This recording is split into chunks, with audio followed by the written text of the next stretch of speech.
在咧世界当中，笑光有光的好处，黑暗也有黑暗的必要。台湾暗控协会表示，即马街路顶头这看板拢伤过光，电影伤过济，也影响到生态，也影响到咱人的健康。不过目前咱台湾也无法规会当来强制管制这电光。今仔日因着含立委做伙来召开记者会，呼吁中央就要赶紧来解释。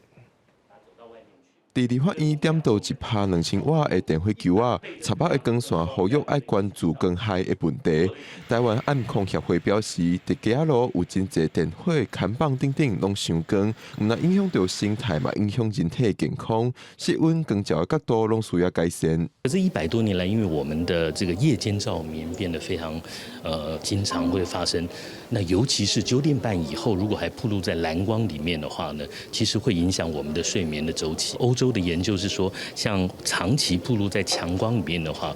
男生的射护腺、女生的乳癌都会增加。协会表示，台湾对光害的立法比韩国、日本、中国等等国家拢较慢。目前敢若有一个光污染管理指引，其中对人工的光源会使外光有规范，但是对室温等等并无规范，而且这个指引无强制性，违反嘛无得处罚。下达给各地方政府，然后也